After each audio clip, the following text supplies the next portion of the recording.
अज़र साहब, आपने सुना है, जुल्करनैन को भी सुना है आपने, हसन साहब को भी सुना है, आपका इसके ऊपर क्या कहना है? लाइक अभी एक तरफ इशारा और भी किया गया था जुल्करनैन की तरफ से 62(1)F में चीज़ें मुख्तलिफ हैं और इसके अलावा चीज़ें क्लियर नहीं हैं उस तरीके से जिस तरीके से होनी चाहिए। शायद इसी का इशारा कर रहे हैं इरफान कादिर साहब कि जो ताहयात नाअहली है वो गैर आइनी है।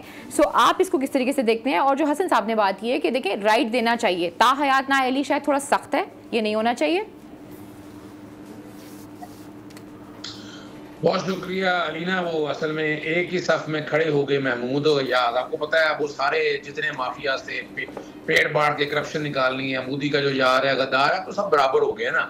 अब आपके यहाँ कोई चीज नहीं है। अब जो हम कह रहे हैं ना, आईने पाकिस्तान 1973 तो अमलन खत्म हो चुका है। इस वक्त पीडीएम का आईना बनाया, ये उसी की सारे तशरीह करते फिर रहे हैं। ये जुल्फकार अली भुट्टो साहब का बनाया हुआ आईने पाकिस्तान 1973 है। आर्टिकल 184(3) मेरा और आपका इनका नहीं बनाया हुआ, जो आज इनको अच्छा नहीं लग रहा, जो बुरा लग रहा है इनको, ये उस वक्त का बना हुआ है। और 62(1)F जो है वो इस 18वीं तरमीम में इनके पास मौका था, इन सब ने वो बनाया है। आज इनको शक्ल जैसी नहीं लग रही, आज इनको पसंद नहीं। अच्छा वजह प्रॉब्लम यहाँ पर ये है कि ये बात समझ नहीं सके कि आप पूरी दुनिया के अंदर चले जाए, मामूली सा एक झूठ फूट दे, पार्लियामेंट से उठाकर बाहर फेंक देते।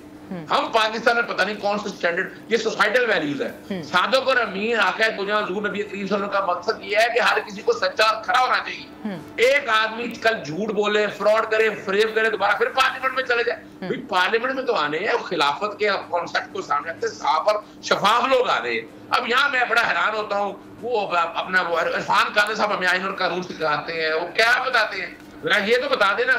जरा ये सारे बैठे हुए हैं, अपना इमरान खान को नायल किया इलेक्शन कमीशन ने, किसमें? वो कोर्ट है ना, ट्राइब्यूनल है, उसको तोशाखाना में नायल कर दिया। उसमें कोई बात हुई है? कोई कह रहा है, कोई माफी मांग रहा है किसी का? कोई माफी नहीं मांग रहा। उसकी वजह यह है कि वो अच्छा लग रहा है ना, वो इलेक्शन कमीशन को आमियत दे रहे हैं। 62(1)F कॉन्सेप्ट बड़ा क्लियर है। और सादक और अमीन हमेशा एक आदमी सच्चा हो नहीं सकता। दोबारा एक झूठ बोल दिया तो आपको अपनी सियासत के अंदर साफ शफाफ लोग लेके आने हैं। बट हसन साहब तो कहते हैं थोड़ा मार्जिन देना चाहिए चीजों में। अजहर साहब वो तो कहते हैं थोड़ा मार्जिन होना चाहिए। नहीं, जरा बात को समझिएगा जी। एक बात जो समझ नहीं है वो जरा जरूरी, मार्जिन का इशू बड़ा सीधा सा है। कैसे मार्जिन का इशू? देखिए सुप्रीम कोर्ट ने फैसला दिया और सुप्रीम कोर्ट ने फैसला बड़ा क्लियर दे दिया। अब उसमें कोई डाउट नहीं है, उस फैसले में कोई डाउट नहीं है। कैसे डाउट नहीं है? कि उस फैसले के अंदर आके मौका पूरा दिया सबको, एक क्वेश्चन ऑफ लॉ डिसाइड हो गया। भाई क्वेश्चन ऑफ लॉ डिसाइड हो गया। ये कोई मेरे घर की जायदाद का मसला नहीं है कि बैठकर मुझे राइट दे दिया उसको राइट। एक क्वेश्चन ऑफ लाइफ डिसाइड हुआ। ये कोई नवाज शरीफ नहीं है, ये कोई अल्लाह रखा मोहम्मद बूटा नहीं है, ये जो कोई भी है 62(1)F में जो आएगा वो ताहयात नाअहल होगा। पार्लियामेंट के पास मौका है, जाए जाकर पार्लियामेंट में तरमीम करके उसकी लिमिट रख दे। जब आपने लिमिट खुद ही नहीं रखी, जब आईन ने लिमिट नहीं रखी है तो उसकी फिर तशरीह हमारी अदालत ने करनी थी और अदालत ने तशरीह बिल्कुल आईन और कानून के मुताबिक दी है। दूसरा बताना चलो ये अपील नहीं है, फिर हम गलतफहमी में लगे हुए हैं। अपील भाई आर्टिकल 188 में कहा गया है सुप्रीम कोर्ट की इख्तियार है, सुप्रीम कोर्ट का इख्तियार है, पार्लियामेंट का इख्तियार नहीं है। सुप्रीम कोर्ट का इख्तियार है कि अपने फैसले को रिव्यू कर सके, एक मजलिस शूरा पार्लियामेंट बना दे या रूल्स बना दे। इससे पहले रूल्स मौजूद है। अब यहाँ आ जाए, जब एक्ट देखते हैं, जब ये बिल जो एक्ट की शक्ल में आया है ना, वहां भी लफ्ज हुआ है रिव्यू का, यानी बात किसने क्या दिया? अपील है, ये अपील नहीं है। यानी ये जो हम बैठे हर कोई शोर डालते फिर है ना कि ये अपील है, ये अपील नहीं है। मैं लफ्ज पढ़ देता हूँ, हर एक की आसानी हो जाएगी। Judgment and orders made prior to the right, सुनिएगा, the right to file a review petition shall be available to an aggrieved person where an order has been made under article 163(4). बड़ी सी और लिखा हुआ है 60 दिनों के अंदर करनी है। अब ये तो नहीं है, यानी आज आपने जब एक सवाल उठाया, मैं हसन साहब की तरफ जाऊंगी। हसन साहब आपने अजहर साहब को सुना है, अजहर साहब कहते हैं कि 1973 का आईन सबको पता है कि भुट्टो साहब ने बनाया 184(3), ये सारी चीजें 62(1)F एम्बिग्युइटी रखी गई। उसी वक्त क्लियर कर दिया जाता तो आज ये चीजें ना होती हैं। जो अजहर साहब ने बात की है, बात तो बिल्कुल ठीक की है। देखिए ये पहली बात तो है कि ये जो है ये जनरल ज़ियाउल हक ने ये अमेंडमेंट्स की थी और हम उसको पूरी तरह अभी आइन को बहाल नहीं कर पाए। देखिए मैं ये गुजारिश करता हूँ कि हम ये नहीं कहते कि आइन के और कानून के मुताबिक वो फैसले नहीं हुए, वो उन्हीं के तहत ही उन्होंने फैसले किए। लेकिन एक जज से अगर कोई गलती, मोअज़्ज़िज़ जज साहब से अगर कोई गलती हो जाए तो क्या उसके लिए रिव्यू में जाना ये कोई इतना बहुत बड़ा जुर्म है?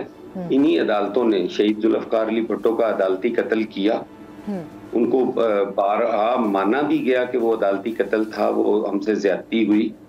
इन्हीं अदालतों की ऑडियोज जो है वो सामने आई, जब बीबी को कन्विक्शन के लिए कहा जा रहा था कि उनकी कन्विक्शन होनी चाहिए। तो ये गलतियां और ये सियासी हसन साहब की बात बिल्कुल ठीक है, लेकिन यहाँ पे एक और सवाल उठता है ना। देखिए जो अदालतें फैसला देती है ना हसन साहब, वो कानून और आइन के मुताबिक ही देती है ना, वो अपनी मर्जी का तो कोई फैसला नहीं दे सकती हैं। और अब तक जितने भी फैसले आए हैं वो कॉन्स्टिट्यूशन ऑफ पाकिस्तान के तहत ही आए हैं। मैं चाहूंगी अपनी बात कंप्लीट करें।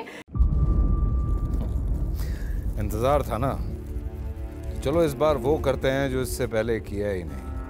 किस्मत की आंखों में आंखें डाल के जीतना होगा।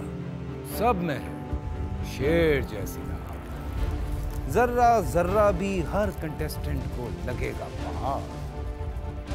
लड़खड़ाना नहीं है, खोल दो अपने पंख अगर आसमान छूना है। अबे लग रहा है ये सब पहले भी कहीं सुना है।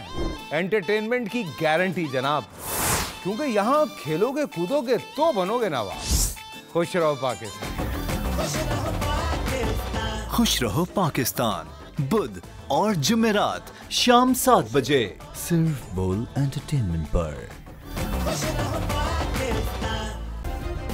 सब्सक्राइब करें और बेल दबाएं ताकि कोई खबर रह न जाए।